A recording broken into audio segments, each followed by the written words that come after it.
مالك يوم الدين إياك نعبد وإياك نستعين اهدنا الصراط المستقيم صراط الذين أنعمت عليهم غير المغضوب عليهم ولا الضالين.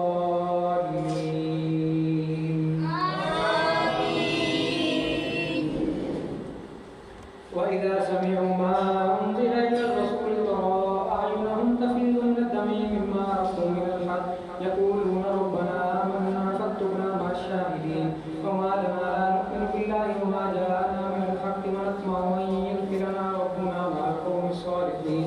فأثابهم الله بما قالوا جنات تجري من تحتها الأنهار خالدين فيها وذلك جزاء المحسنين. والذين كفروا وكذبوا بآياتنا أولئك أصحاب الجحيم.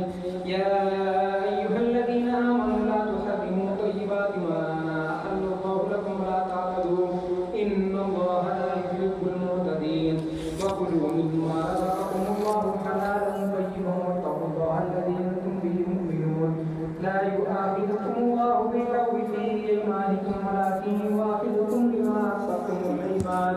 فكفارته إطعام 10 مساكين من أوسط ما تطعمون أهليكم أو كسوتهم أو تحرير رقبة. فمن لم يجد فصيام 3 أيام ذلك كفارة أيمانكم إذا حلفتم واحفظوا أيمانكم كذلك يبين الله لكم آياته لعلكم تشكرون. يا أيها الذين آمنوا إنما الخمر والميسر والأنصاب والأزلام رجس من عمل الشيطان فاجتنبوه لعلكم تفلحون. إنما يريد الشيطان أن يوقع بينكم العداوة والبغضاء في الخمر والميسر ويصدكم عن ذكر الله وعن الصلاة فهل أنتم منتهون.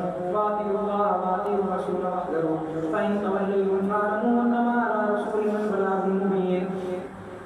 ليس على الذين آمنوا وعملوا الصالحات جناح فيما طعموا إذا ما اتقوا وآمنوا وعملوا الصالحات ثم اتقوا وآمنوا ثم اتقوا وأحسنوا والله يحب المحسنين. يا أيها الذين آمنوا لا يبلونكم الله بشيء من الصيد تناله أيديكم ورماحكم ليعلم الله من يخافه بالغيب فمن اعتدى بعد ذلك فله عذاب أليم.